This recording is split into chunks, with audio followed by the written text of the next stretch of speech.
اور ایک سٹیج میرے پہ یہ آ گئی کہ میں نے آخری 100 روپے نکال کے اپنی بیوی کو دیے، جو میرے پاس آخری 100 روپے تھے، اور میں نے کہا کل مجھ سے نہ مانگنا کچھ، اب میرے پاس کچھ نہیں ہے، آئی ہیو نتھنگ، بس اوپر اللہ ہے، نیچے بس یہ حالات ہیں۔ لیکن میں نے ایک بات سنی ہوئی تھی مولوی طارق جمیل صاحب سے کہ اگر تم اللہ کے لیے کسی چیز کو چھوڑو گے، اللہ تمہیں اس سے بہتر چیز دے گا۔ یہ میں نے سنی ہوئی تھی، یہ حدیث کے الفاظ ہیں۔ اور میں تھوڑی دیر میں کبھی کبھار سوچتا تھا، میں کہتا تھا یار لوگ صحیح کہتے ہیں، یہ مولوی مرواتے ہیں لوگوں کو، مروا دیا مجھے، کہاں ہے وہ چیز؟ لیکن میرا دل اندر سے کہتا تھا نہیں، اللہ کے نبی کی بات سچی ہے، اللہ کے نبی کی بات سچی ہے، اللہ کے نبی کی بات سچی ہے۔ میرا دل کہتا تھا مجھے، یہ میں 2002 کی بات بتا رہا ہوں۔ So sitting in the masjid, I meet this man who comes up to me and he says, Bhai, what are you doing these days? I said, basically nothing. I'm just thinking of doing something. He says, how about if you and I think of something, let's just do something together. I said, like what? He says, I don't know, you tell me. I said, you know what? This is what happened with me, and I'd like to open a very contemporary label which has not just shalwar kameez, but basically Pakistani product. And I said to them, I said, if the West can export jeans and beer to us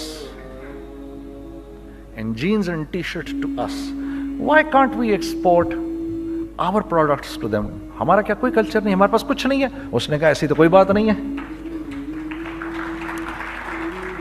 The basic idea this is from where we started. I said, ہم بھی تو کچھ دیں ان کو۔ تو اس نے کہا کیا کریں؟ میں نے کہا چلو کپڑے بناتے ہیں۔ ہم نے دونوں نے کہا ٹھیک ہے، اور میرے پاس پیسے تو تھے نہیں، تو میں نے کہا کیا کرے گا؟ اس نے بولا یار دیکھو سٹارٹ ایسے ہوگا جنید بھائی، 25 لاکھ آپ دیں، 25 لاکھ میں لاؤں۔ اب اس نے 25 لاکھ بول دیا، اور میں ابھی 100 روپے بیوی کو دے کر آ رہا ہوں، اور بڑی اپنا سٹیچر بالکل رکھ کے اوکے ٹھیک ہے۔ اب میں سوچ رہا ہوں 25 لاکھ کہاں سے ہوں گے؟ 25 لاکھ آپ لائیں، 25 لاکھ میں لاتا ہوں۔ میں نے کہا جی ٹھیک ہے۔ تو میں گھر گیا، گھر بیٹھ کے سوچا، میں نے کہا کیا ہے، کیا بیچوں۔ ایک دوست کو میں نے بولا، اس زمانے میں یہ بھی پتہ چل گیا کہ دوست کس چیز کا نام ہے، کیونکہ سب کو پتا تھا کہ یہ اس وقت مشکل میں ہے۔ تو یقین کرو 50 کی چیز ہر ایک مجھے 25 کوٹ کرتا تھا۔ 25 لے لیں جنید بھائی، اس کے یہی دے سکتے ہیں۔ یہ اپنے دوستوں کی بات بتا رہا ہوں آپ کو۔ مجھے اس دن پتا چلا، اس زمانے میں اچھے لوگ بھی ملے جنہوں نے 25 کی جگہ کہا نہیں یار آپ رکھیں، یہ چلو بعد میں کر لیں گے، دیکھ لیں گے، ایسے بھی ملے۔ لیکن ایسے بھی ملے کہ جنہوں نے ایکسپلائٹ کر کے میری کمر ہی توڑ دی، ہاں، جنہوں نے میرا کچومر ہی نکال دیا۔ ان کا بس نہیں چلا کہ میرا کچومر ہی نکال دیں، مجھے جان سے ہی مار دیں۔ اس وقت جو کر سکتے ہیں اس آدمی کے ساتھ کریں، کیونکہ یہ سب پریشانی میں ہے۔ تو وہ کہتے ہیں نا کہ خیر، تو میں نے جا کے کہیں سے اس کو بیچا، اس کو بیچا، یہ بیچ دیا، وہ بیچ دیا، سب بیچ بچا کے اس کو جا کر 25 لاکھ روپے کسی طرح کر کے دیے۔ میں نے کہا مجھے 1 ہفتے کا ٹائم دیں آپ، 1 ہفتے بعد ملتے ہیں۔ 1 ہفتے بعد 25 لاکھ اس نے رکھے، 25 لاکھ میں نے رکھے، اور 50 لاکھ روپے کا ہم نے کپڑا خرید لیا، اور ابھی رمضان آنے والا تھا۔ تو میرے دوست نے کہا کہ چلو اس کے پیٹرن بنواتے ہیں۔ اب میں آپ کو بتاتا ہوں کہ رزق کس کے ہاتھ میں ہے۔ وہ جو پیٹرن کاٹا تو پیٹرن چھوٹا کٹ گیا، 25 لاکھ روپے گئے، اور میں سر پکڑ کے بیٹھ گیا، اور میں کہوں یا اللہ، یہ مجھے کسی کیا گناہ کی سزا مل رہی ہے، یہ کیا ہے؟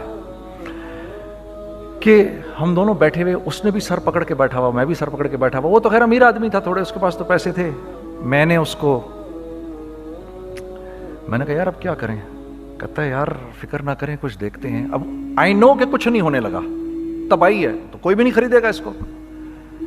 لارج میڈیم بن گیا، میڈیم سمال بن گیا، اور سمال تو اتنا سمال بن گیا کہ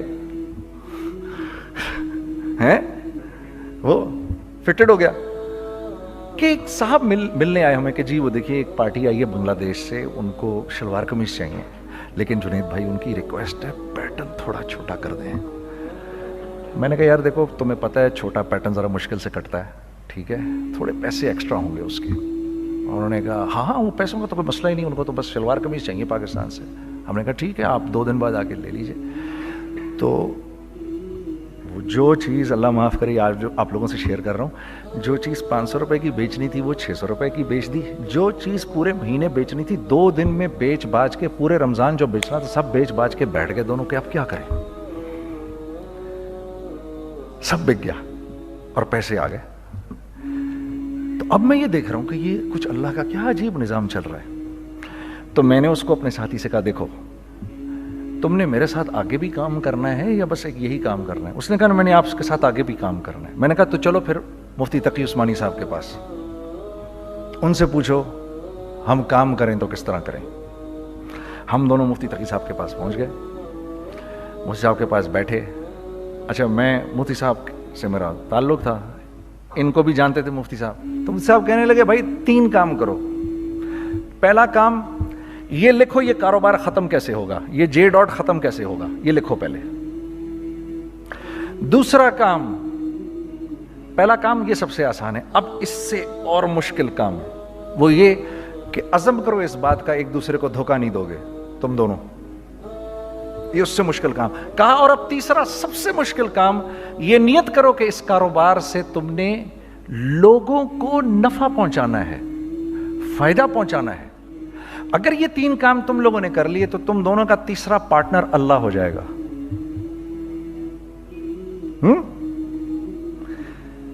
تو جس کا پارٹنر ہی اللہ ہو جائے اسے کاروبار کرنے کی کیا ضرورت ہے. اس کو تو آ کے ICMA کے اندر باتیں کرنی چاہیے دنیا جہان کی. میں نے یہ کر لیا, میں نے وہ کر لیا, میں نے فلاں کر لیا, میں نے ڈمکان کر لیا, حالانکہ کیا کرایا کچھ بھی نہیں. تو سب سے پہلا کام یہ کیا ہم نے. میں نے اس کو بولا قرآن پہ ہاتھ رکھ کے دیکھ, اللہ نے چاہا میں تجھے کبھی دھوکہ نہیں دوں گا. اس نے کہا اللہ نے چاہا میں بھی آپ کو کبھی دھوکہ نہیں دوں گا. یہ آج سے 15 سال پہلے کی بات ہے. پھر دن اور رات بیٹھ کر ہم یہ سوچتے تھے کہ ہم لوگوں کو فائدہ کیسے پہنچائیں.